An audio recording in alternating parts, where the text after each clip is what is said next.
예, 성경 말씀 유다서 1장 2절 보겠습니다.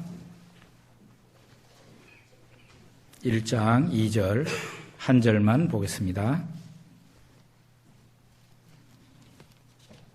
같이 읽겠습니다. 긍휼과 평강과 사랑이 너희에게 더욱 많을지어다. 아멘. 예전에 부모님들에게 멀리 집 떠나서 공부하고 있는 자녀들이 편지를 보낼 때 아버님 전상서 이렇게 하면서 시작하며 편지를 보냈습니다. 아버님 전상서 이렇게 하면서 편지 보내보신 분들이 있습니까? 예. 예.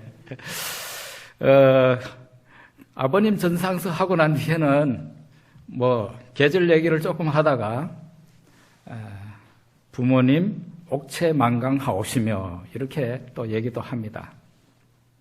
근데 이 부모님 옥체만강하옵소서 하는 이 말이 사실은 부모님이 받을 때는 굉장히 의미 있는 것 같지만 그 편지 보낸 사람의 입장으로 보면은 큰 의미가 없는 말이에요. 그냥 형식적인 인사 말입니다. 이제 거기에서 조금 더 읽어나가다가 보면은 돈이 떨어졌다는 말이 나옵니다.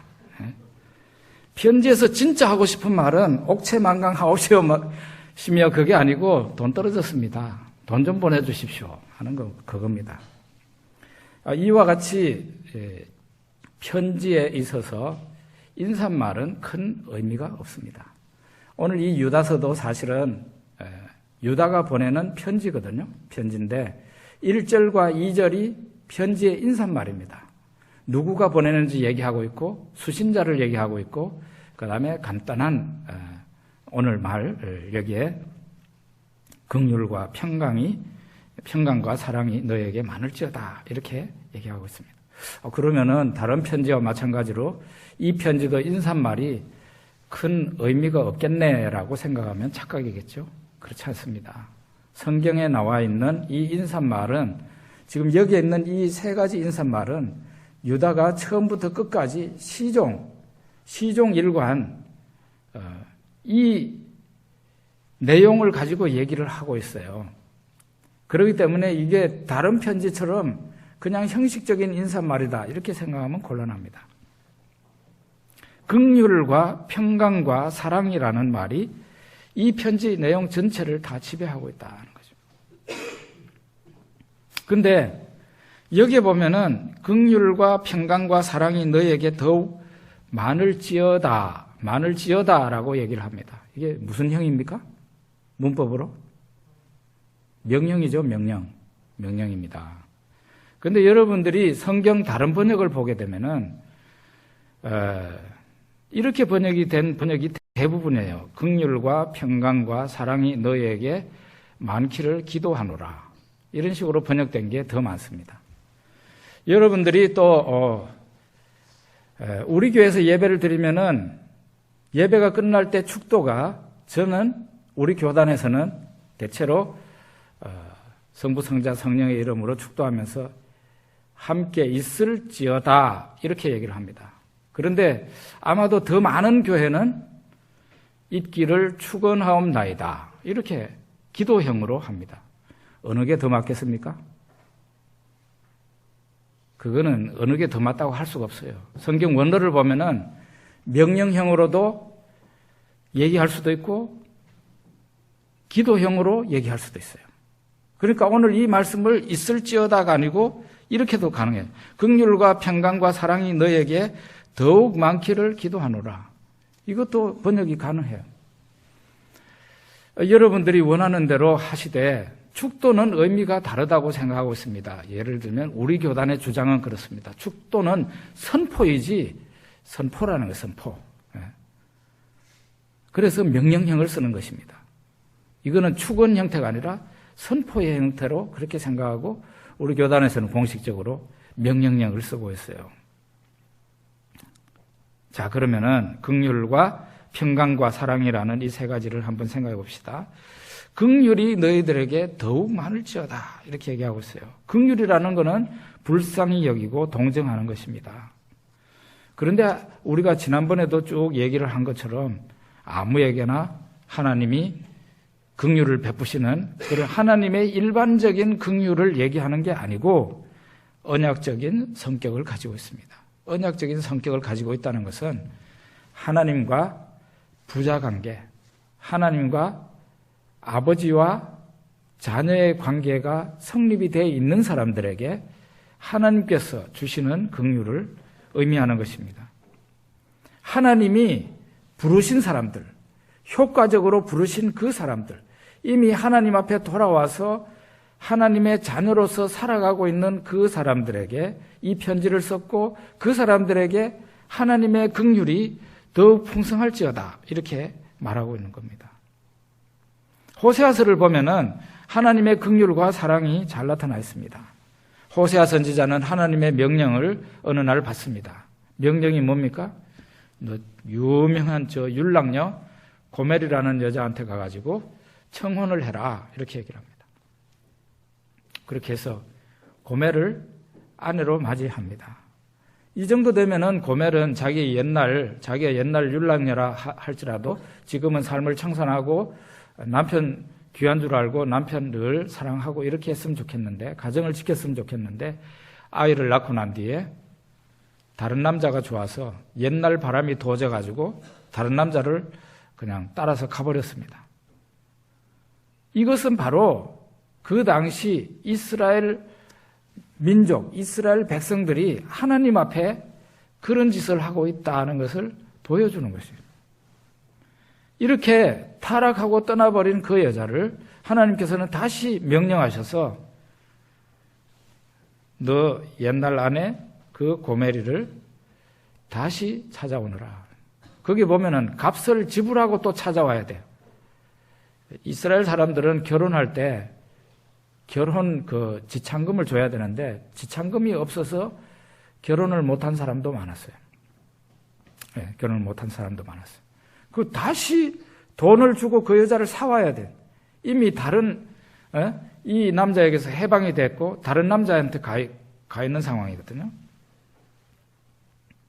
그래서 호세아는 하나님 명을 받들어서 자기가 싫다고 떠난 그 여자를 다시 찾아가서 간절히 부탁을 하고 내가 너를 행복하게 해줄게. 내가 너를 사랑한다. 이렇게 하면서 그 여자를 다시 찾아오는 이야기가 호세아서에 나옵니다. 이것이 바로 하나님의 사랑이고 하나님의 긍휼입니다. 예. 우리는 삼손의 이야기를 성경에서도 재미있게 보고 성경 동화로도 영화로도 재미있게 봅니다. 삼손은 어떤 사람입니까? 하나님이 세우신 하나님의 종이에요. 이스라엘 지도자입니다. 그런데 그는 타락한 신자의 전형이 되었습니다. 그런 식으로 살면 안 된다는 신자이지만은 타락한, 아주 심각하게 타락한 사람의 모습을 보여주고 있어요.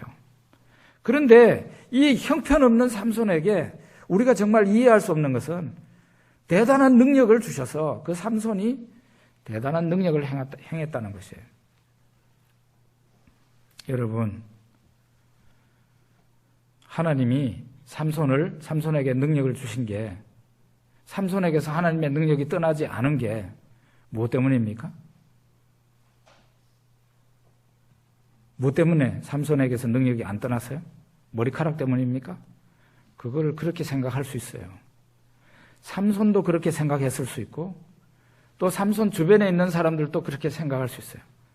삼손이 별 나쁜 짓을 다 하는데도 성적으로 아주 문란한 타락한 신자의 모습을 보이는데도 그 나스린이었던 그 삼손에게서 하나님의 능력이 여전히 있었던 이유는 무엇입니까? 머리카락 때문이에요? 삼손은 그렇게 생각했을 수 있어요. 내 이 머리카락 때문에 아직 능력이 안 떠나는 거라고 생각할 수 있었습니다. 주변에 있는 사람들도 철석같이 그렇게 믿었을 가능성이 있어요. 그런데 그럴까요? 아닙니다. 그거 아니에요. 그것은 하나님께서 이스라엘 백성을 불쌍히 여기셨기 때문에 하나님의 능력을 그에게서 빼앗지 않은 겁니다. 하나님의 능력을 빼앗아버리면 어떻게 되겠어요?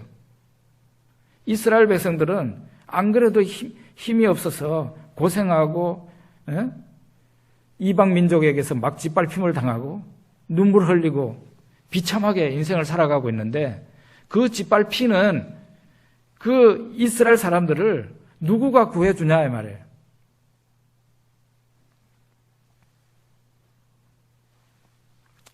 하나님께서 이 불쌍한 이스라엘이지만 하도 우상 숭배를 자행하고 악을 행하니 하나님께서 이스라엘 백성을 많이 치셨어요. 하나님이 치시는 방법이 주변에 있는 블레셋이라든지 이방 민족을 격동을 시켜서 그 사람들이 이방 민족이 이스라엘을 쳐들어오게 했습니다. 이렇게 하니까 이스라엘이 그냥 맞은 데 또 맞고 맞은 데 또 맞고 이런 식으로 해가지고 만신창이가 있었어요. 그런데 이 이스라엘을 돌봐줄 사람들도 없는 거예요. 돌봐줄 나라가 어디 있어요? 없어요. 계속 얻어맞고 짓밟히고 눈물 흘리고 택한 백성이라는 이스라엘이 이 지경이었어요. 그래서 하나님께서 삼손을 들어 쓰신 겁니다. 그 인간은 더러운 인간이지만 그렇게 하십니다. 요즘도 삼손처럼 하면 하나님 쓰시겠어요? 택도 없는 얘기죠. 하나님이 그 백성을 긍휼히 여기심으로 그 이스라엘을 불쌍한 마음이 들어서 삼손이 마지막까지 나쁜 짓을 하는데도 계속 삼손을 쓰신 거예요. 긍휼의 도구였어요. 하나님의 긍휼의 도구. 요즘도 목회자들 가운데 혹은 성도들 가운데 축복 꽤나 받았다고 생각하는 사람들이 자기 잘난 걸로 생각하는 사람 많죠? 부자 되는 사람들이 자기가 잘나가지고 부자가 되는 걸로 생각하는 사람 많죠? 하나님께서 그 사람에게 부자가 되게 해주신 거예요. 그래서 부는 은사라고 얘기하는 목사님이 있는데 그 맞는 말입니다. 그것은 하나님이 주신 은사입니다. 그 사람 잘 먹고 잘 살아라고 부자가 되게 해주신 게 아니에요. 그 사람이 도와줘야 될 불쌍한 사람들을 위해서 이 사람한테 그런 능력을 주신 거죠. 목사도 마찬가지예요. 큰 교회 목회를 하고 있는 사람들 가운데 착각에 빠져 있는 사람들이 자기가 능력이 많아서 사람들이 많이 오는 걸로 생각합니다. 그런데 그게 아니에요. 하나님께서 하나님의 백성들을 불쌍히 여기셔서 인간 같지 않고 별로 본받을 바가 없는 그런 사람이지만 하나님께서 은혜를 주셔서 그 사람한테서 그 사람의 입에서 흘러나오는 말을 통해서 사람들이 위로를 받고 힘을 얻게 하고 그렇게 하면 자기가 무슨 설교를 잘해서 그런 게 아니라 이 말이에요. 따지고 보면 우리 모든 사람들이 불쌍한 상태에 놓여 있습니다. 자신이 불쌍한 상태에 놓여 있다는 것을 아는 사람이 있고 그걸 모르는 사람이 있어요.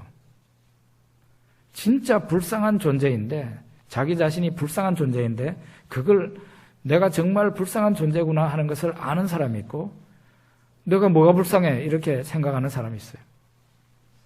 자기가 불쌍한 사람이라는 것을 아는 사람은 어떻게 하겠습니까? 은혜의 보좌 앞에 나아가게 되죠. 히브리서 4장 16절에 그런 말씀이 있어요. 긍휼하심을 받고 때를 따라 돕는 은혜를 얻기 위하여 은혜의 보좌 앞에 담대히 나아갈 것이니라. 하나님의 은혜의 보좌 앞에 나아가면 하나님의 긍휼을 입습니다. 반드시 은혜를 받게 돼 있어요.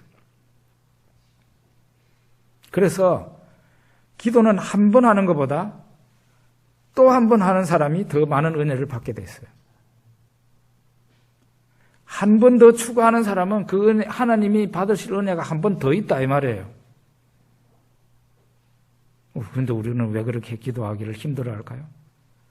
정말 이해 안 되는 게 기도를 잘 안 한다는 게 제가 여러분 놓고 얘기하는 게 아니고 저를 지금 얘기하고 있는 겁니다. 왜 이렇게 기도하기를 힘들어할까? 정말 이해가 안 돼. 기도를 한 번 하는 것보다 하나님 아버지 나에게 은혜를 주시옵소서. 지금 한 번 했습니다. 한 번 더 추가했습니다. 그 사람은 그만큼 더 은혜를 받게 되는 거예요. 예? 그래서 하나님의 긍휼하심을 정말 원하는 사람이라면 은혜의 보좌 앞에 나가는 것을 절대로 부담스러워하지 말고 하나님 앞에 나가라는 거죠. 자주 나가라는 거죠. 자주. 예? 두 번째는 평강이라는 게 있습니다. 우리는 안녕하세요 하면서 인사합니다. 그죠? 예. 안녕하세요 하면서 인사합니다. 유대인들은 뭐라고 인사하겠습니까? 샬롬 하면서 인사합니다. 샬롬.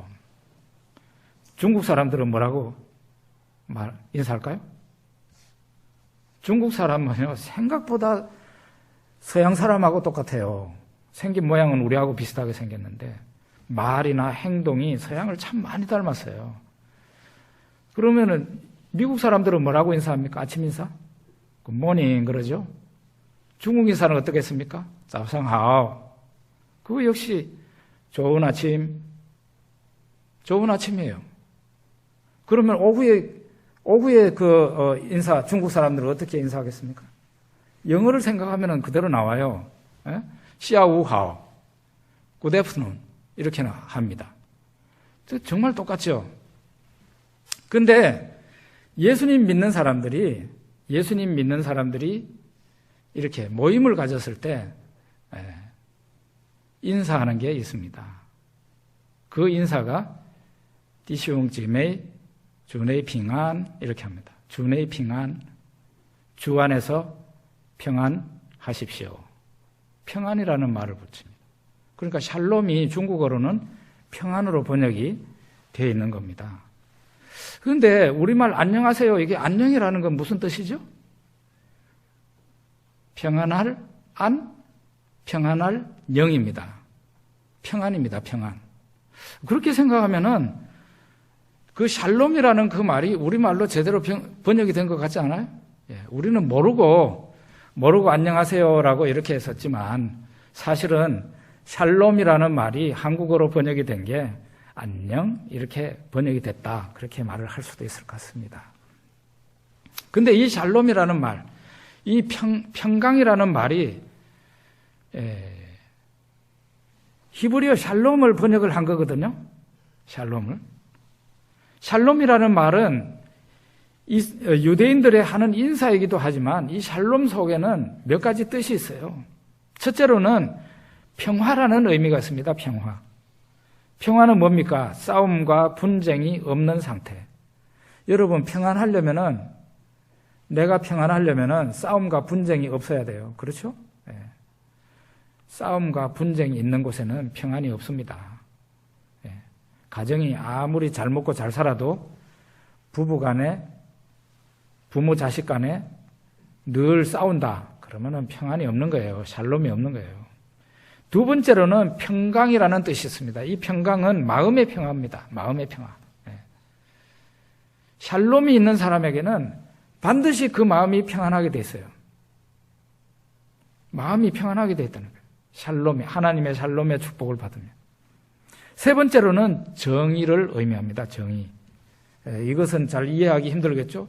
정의하고 평안하고 무슨 관계가 있나 그러지만 여러분, 이 세상, 우리가 살고 있는 이 세상에는 불의가 가득 찬 세상이에요. 불의가 가득한 곳에 샬롬이 있겠습니까? 없습니다. 불의가 있다는 것은 세상에 살기 힘든다는 것을 의미하고 세상에 살기 힘든다는 것은 샬롬이 없다는 것을 의미하는 것입니다.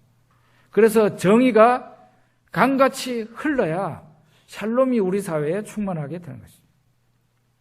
네 번째로는 질서를 의미합니다. 가정과 사회와 국가의 질서가 무너지면 그것은 바로 재앙입니다. 네, 재앙이에요.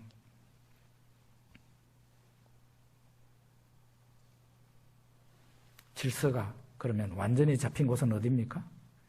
이 세상은 질서가 완전히 잡히기 어려워요. 아무리 통치자가 노력해도 질서는 완전히 잡히지 않습니다. 완전히 잡히는 곳, 질서가 완전히 잡히는 곳은 바로 천국입니다. 네, 천국. 이것이 바로 샬롬이죠. 그 다음에는 마지막으로 조화라는 뜻이 있어요. 하모니. 서로 대립이 되거나 충돌하지 않는 겁니다. 분명히 A하고 B는 다릅니다. 남편과 아내가 분명히 달라요.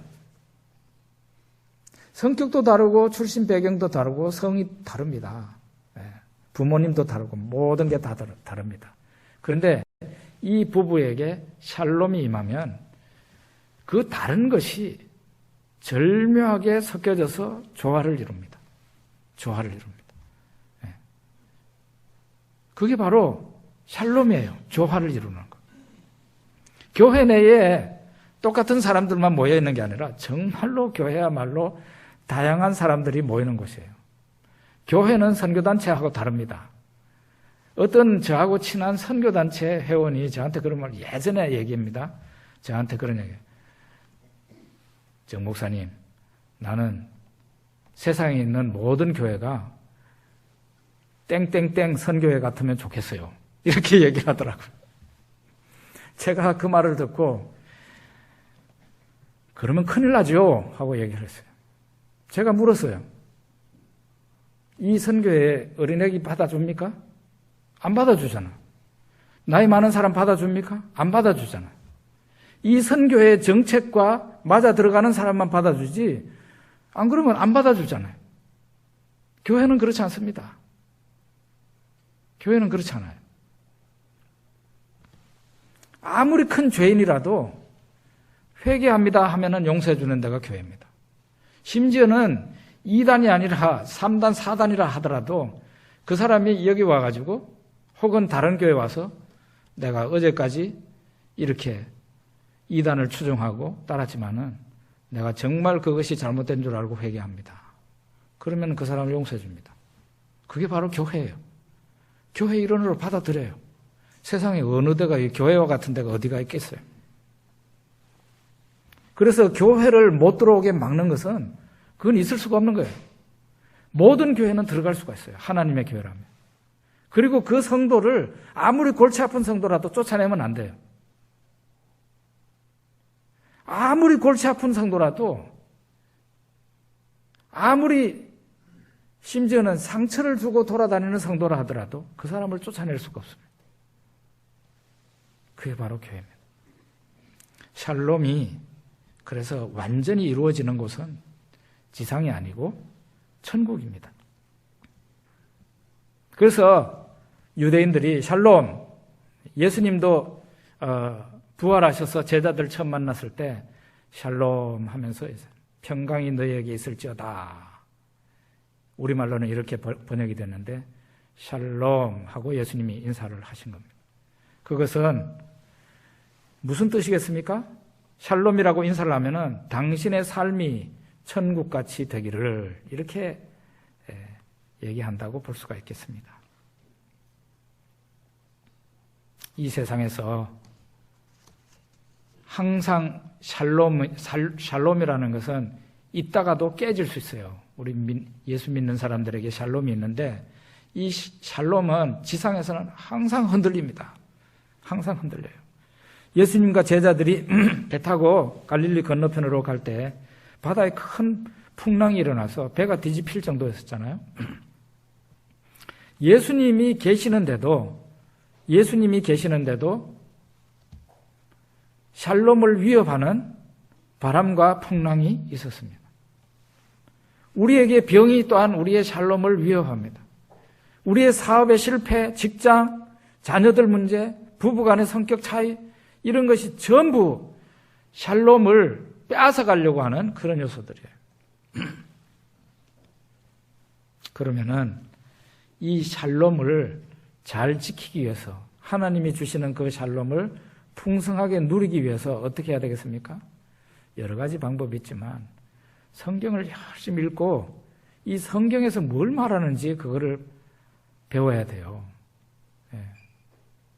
성경대로만 살면 샬롬을 잃어버리지 않습니다. 문제는 자꾸가 우리가 우리의 경험이나 세상 사람들의 말이나 우리의 지식을 의지하기 때문에 샬롬을 빼앗기는 겁니다. 사업하는 사람들이 왜 어려움에 처하게 됩니까?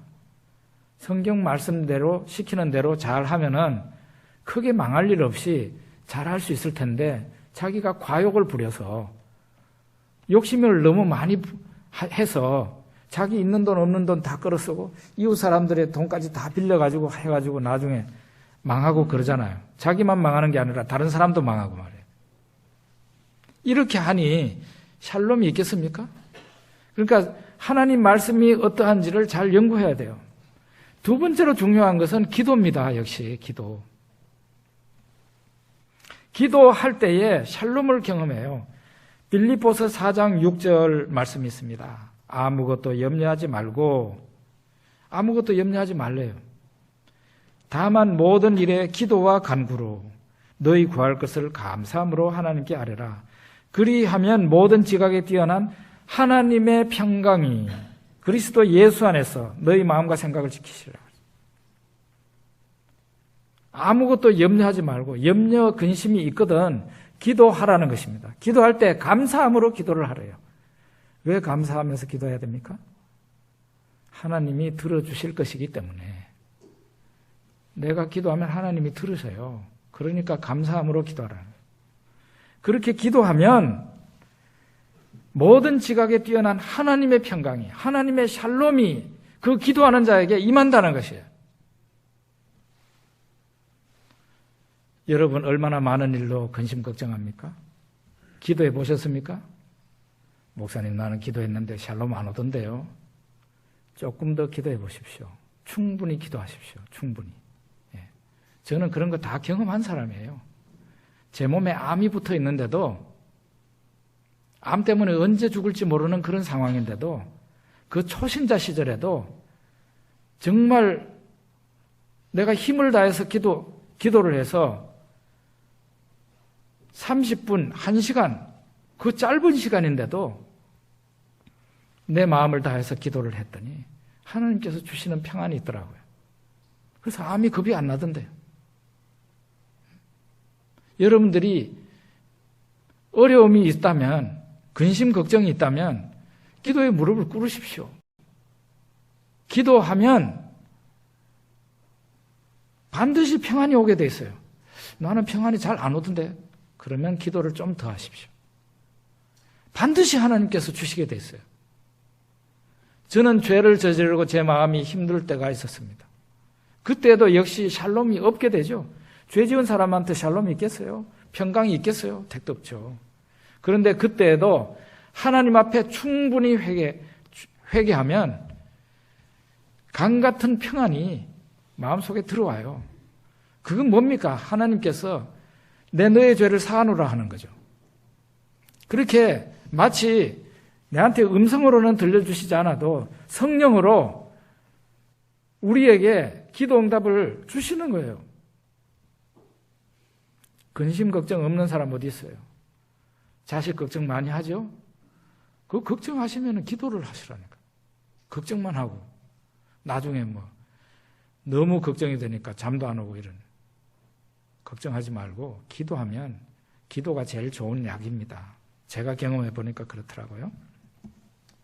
하나님 앞에 기도할 때에 하나님의 평강이 우리에게 임하는 것을 경험할 수 있습니다. 세 번째로는 사랑입니다. 사랑이 너희에게 더욱더 많을지어다 이렇게 얘기하는 거예요. 사랑보다 더 강력한 접착제가 있을까요? 없습니다. 사랑이라는 것에는 대단한 결속력이 있어요.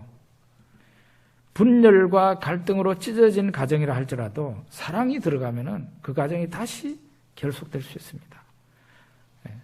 거리상으로 아무리 먼 곳에 떨어져 있는 부부라 할지라도 그 부부에게 사랑이 있다면 거리는 아무 문제가 안 돼요.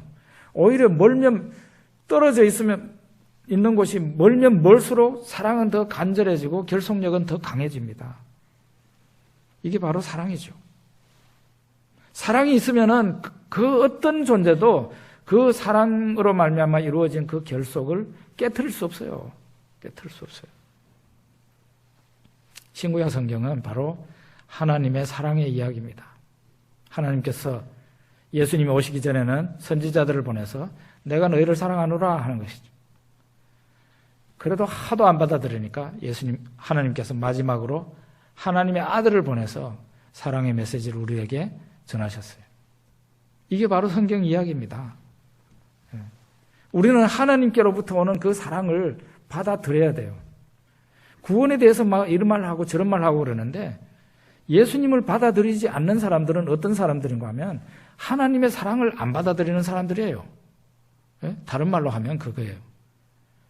하나님이 나는 너를 사랑한다 그러는데 거기에 대해서 무반응한 겁니다. 심지어는 거절하는 거고. 하나님의 사랑을 안 받아들였으니 그럼 어떻게 해야 되겠어요? 죄 지은 인간이 화를 내고 있는 짝이죠. 예? 하나님 앞에 죄를 지은 사람이 하나님 앞에 나와서 내 잘못했습니다 하고 하나님 사랑을 받아들이면 좋겠는데 이 세상의 대부분의 사람들은 하나님이 사랑한다고 그러지만 그 사랑을 받아들이지 않고 오히려 지가 성내고 있는 거잖아요. 예? 예수 믿는 사람 핍박하고 그러잖아요. 성경에 몇 가지로 하나님의 사랑이 어떤 사랑인지 얘기하고 있어요. 첫째로는 하나님의 사랑은 끝까지 사랑하시는 사랑이에요. 끝까지 사랑하시는 사랑이에요. 요한복음 13장 1절에 보면은 예수께서 자기가 세상을 떠나 아버지께로 돌아가실 때가 이런 줄 아시고 세상에 있는 자기 사람들을 사랑하시되 끝까지 사랑하시니라. 그래 나와 있어요. 하나님의 자녀를 향한 하나님의 사랑은 결코 중단되지 않습니다. 우리는 그런 점을 많이 염려하는데 하나님이 나를 사랑해 주지 않을까 봐, 내가 죄를 지었으니까 나를 사랑하지 않을까 봐 걱정합니다. 죄 지은 사람 사랑하지 않으면 우리가 여기 어떻게 앉아 있습니까? 하나님께서 여전히 사랑하십니다. 죄 지은 그 사람도, 죄 지은 나도 하나님이 여전히 사랑하십니다. 그래서 죄를 지을 수 있다는 게 아닙니다. 하나님의 사랑은 오히려 매로 나타날 수도 있습니다. 우리를 너무 사랑하시기 때문에 그걸 고쳐놔야 되잖아요. 예? 마치 자녀를 사랑하는 부모가 자녀를 징계하듯이 말이에요. 예? 여러분과 저를 향한 하나님의 사랑은 중단되지 않는다는 거예요. 끝까지 사랑하신다는 거죠. 여러분들이 그것을 믿든 안 믿든 하나님은 사랑하신다는 겁니다. 두 번째로는 하나님은 사랑으로 희생하시는 하나님이에요. 요한 1서 4장 10절에 보면 나와 있는데 사랑은 여기 있으니 우리가 하나님을 사랑한 것이 아니요 하나님이 우리를 사랑하사 우리 죄를 속하기 위하여 화목제물로 그 아들을 보내셨습니다. 그랬어요. 사실은 희생이 동반되지 않는 사랑은 진정한 사랑 아닙니다. 원숙한 사랑이 아니죠. 남편이나 아내나 배우자를 위해서 희생할 수 있을 때 그 사람이 진짜 사랑한다고 볼 수가 있겠죠. 감성적이기만 한 사랑은 진정한 사랑이 아닙니다. 감성적인 사랑, 이 마음속에 부글부글 일어나는 그 정도의 사랑은 사랑이 아니다 이 말이에요. 그러면 그게 깔아앉으면 어떻게 할 건데? 그 황홀한 느낌, 그 초콜릿보다도 더 단 사랑의 감성을 잃어버리면 어떻게 할 건데? 예.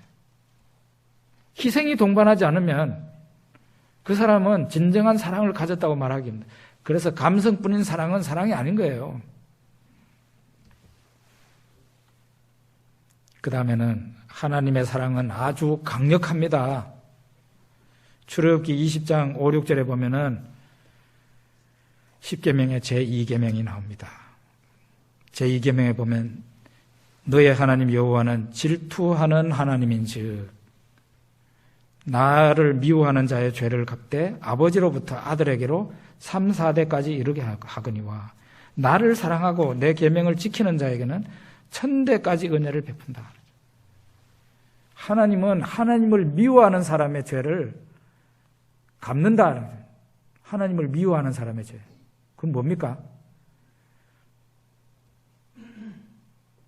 10계명의 제2계명에서 뭘 얘기하고 있습니까? 우상숭배입니다. 우상숭배.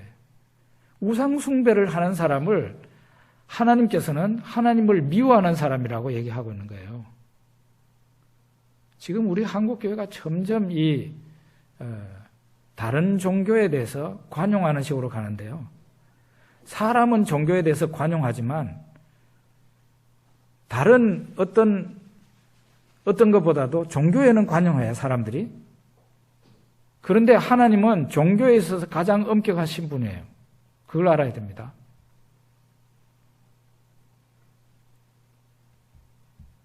이게 대비가 될는지 모르지만 남의 물건을 훔치고 남을 때리고 했는 것보다 그것을 우리는 굉장히 나쁜 죄라고 생각하지만 하나님 입장에서 보면은